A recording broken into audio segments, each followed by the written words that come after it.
The 10 coaching laws that no one tells you, but every seven-figure coach actually knows. And these laws have been created through a lot of trial and error on my end. They've allowed me to do really cool things like hosting our first mastermind over here and having over 40 plus attendees. Since then, we've hosted one every quarter and internationally. And then it's also allowed me to speak on some of the biggest stages. One of the most recent stages I spoke on was the ManyChat Instagram Summit with over 30,000 people on it. So these commandments, laws, if you will, have been there to help me grow and that we install with all of our clients as well. And I'm hoping that they can provide some value for you.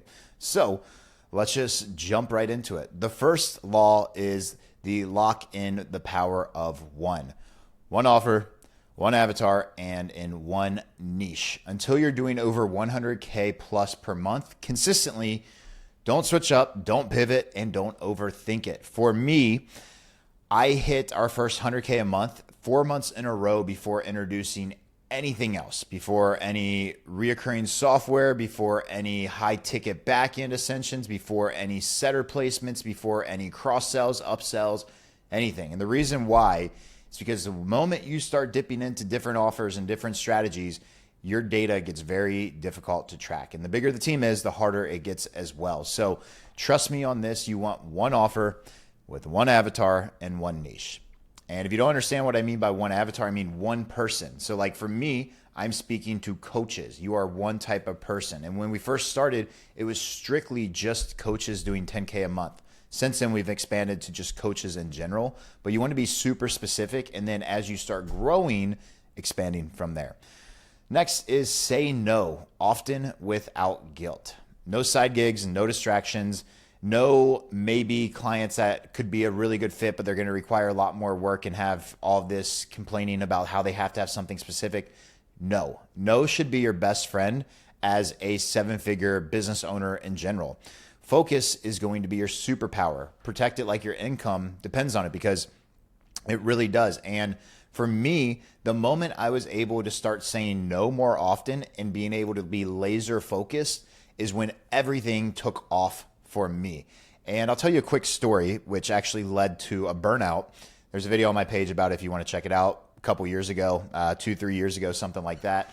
I was doing agency work. I had a bunch of different things going on. I couldn't say no to stuff. I had Airbnbs on the side. I was investing in crypto. I was also running an agency. I was teaching people on an agency. And then finally, someone was like, hey, I've got the money. I want to pay you to just build me an agency from scratch. And I thought it was a great idea. So I did it, and it was more work than what we were getting paid. It was a lot of work, which also led to, at the time, after delivering for that person, I shut down everything because I was just so overwhelmed because I couldn't say no. So say no because your income really does depend on it. Next, number 3 is margin over revenue, always. You see a lot of people online talking about how big of numbers they get. Drop shippers are notorious for this. I won't call out too many people, but like you see it online a lot where people literally just post all their numbers like, oh, I'm balling, then I'm going to get private jets and this.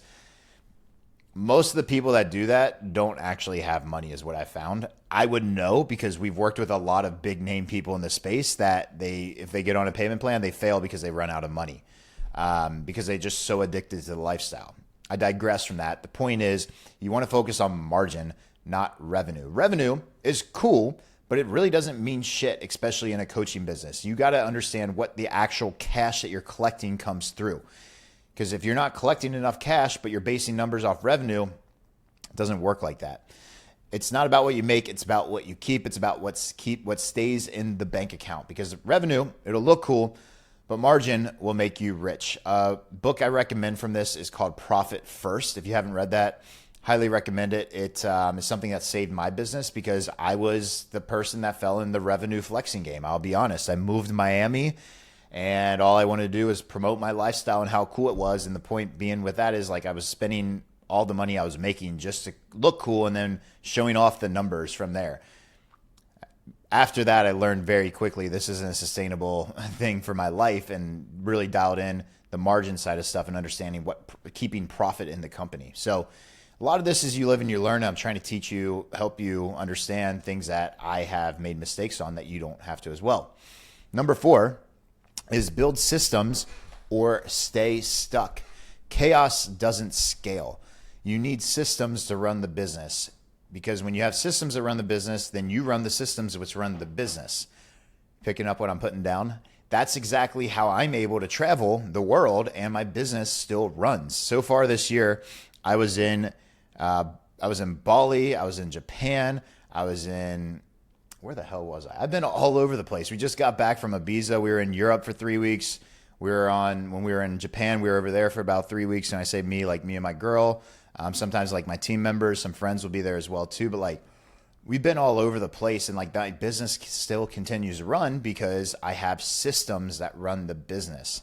And it really depends on where you're at in your company. You know, if you are a one-man show, you still need systems, but you're still going to be working a lot. I've built my company so the systems will run with or without me. Number 5, client success comes first. Great marketing gets attention. It's harder and harder to get attention nowadays. So you have to be great at marketing, but you also have to even be better at fulfillment, because if you can't keep your clients and the clients don't win, you won't win either. One of our values inside my company is client success is our North Star, meaning we are nothing without our clients. And the sooner you realize that, the sooner you're going to get better results. Number 6, hire A players or stay overworked. Number 6 really comes down to the goal that you really have.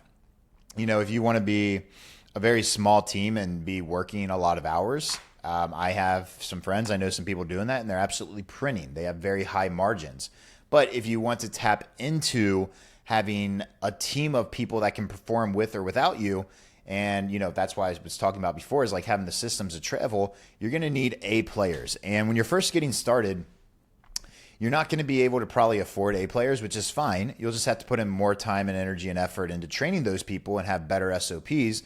But as you start stacking cash, as you start building profit and setting cash aside, you want to reinvest back into your company for A players, because A players are going to help you grow a lot faster. Can't scale doing everything yourself. Find killers, train them, and trust them. That's the big part that took me a while to really understand, is actually trusting the right type of people. And when you have this in play, then you can delegate fast and get out of your own way. Number 7 is pack a Zen when you're on a Loom call. I'm just kidding, but I do have to pack one real quick as I go through this, because if you don't know your numbers, you're going to be anxious. And when you know your numbers, you don't have to guess, right? Because actually having data will relieve anxiety, because if you have the data, you can understand where you need to go.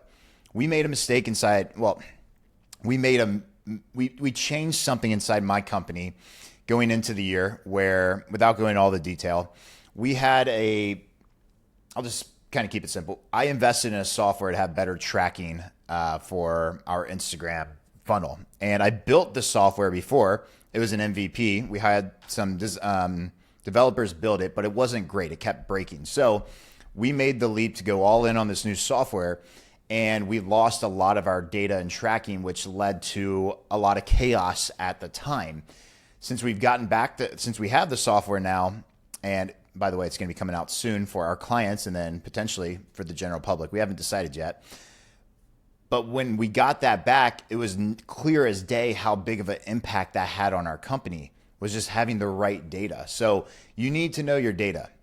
If you don't know your cost per lead, your cost per call booked, your show rate, your margin, the dollar per lead. No, I'm not talking about how much it costs to get a lead. I'm talking about every time you generate a lead, how much you make off of it. If you don't know those type of numbers, your cash collection rate, you don't know numbers. And you need to either figure out numbers, or you need to find somebody that knows numbers to show you how to know numbers, because data will give you peace. It's kind of like, the best analogy I have for this. Imagine that you are getting on a flight and your end destination is to go from Florida to California. But you get on the flight and you ask the pilot, who's blindfolded, hey, how are we going to get there? And he goes, well, I don't really know where we're going, but I'm just going to go that way, that way, that way. And then wherever the wind takes us, and eventually we'll get there. If you don't know your numbers, that is exactly how you are operating your business right now. And I can guarantee you're probably stressed, right? So if you want to get less stressed, because let's face it, running a business, having a team, doing what most people don't do, it's hard. It drives anxiety. But the way to combat that is being super dialed and knowing your data. Number 8, kill obscurity with paid ads. If people don't know you exist, they won't buy. I hear it a lot where a lot of people are like, well, I'm just going to do organic. I'm just going to go viral and all this. And like, that's great. That's a great way to get clients. But in my opinion, you should be doing both. You should be stacking on away organically with paid ads, because paid ads are the absolute best way to scale.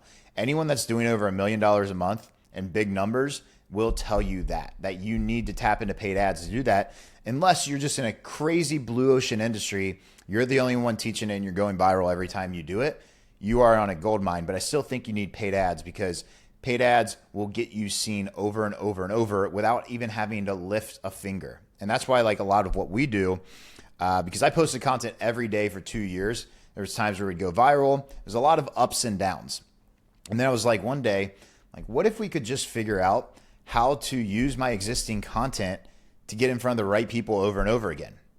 And we did that with ads, and it was a game changer, because then I don't have to be in front of the camera every day. I can come on here and just do Loom videos like this on YouTube, giving you guys game, right? So you need paid ads. Obscurity is the real enemy.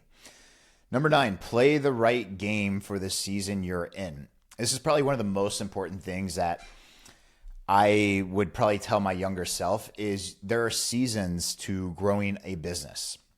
You're not always in a growth phase. You're not always in a maintenance phase, and you're not always in an investment phase.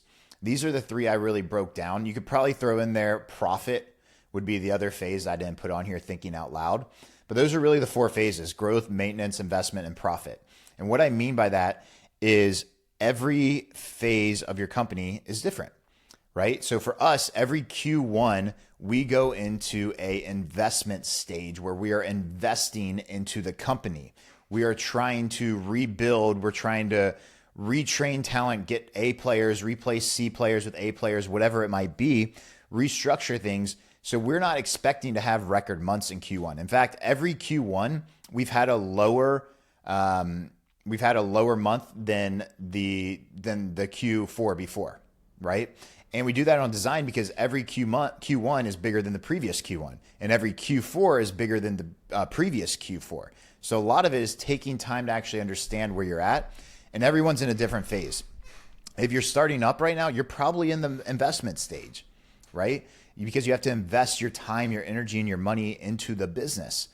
So it really depends on where you're at. Not every quarter is for scaling. That was a big lesson I had to learn, was like, I would freak out sometimes, be like, dude, I would talk to my CEO, bro, like we're not scaling right now. We need to scale. And we had to come to the conclusion, like every month, let alone every quarter, isn't for scaling. You have to respect the season you're in, or you're going to burn out fighting it.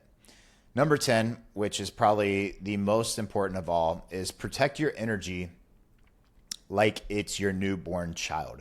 You watching this right now, and I want you to write this down if you have a pen and paper, you are the most valuable asset in your business. And that's why I'm a huge believer in rewarding yourself, giving yourself the stuff you want, paying yourself a good payout.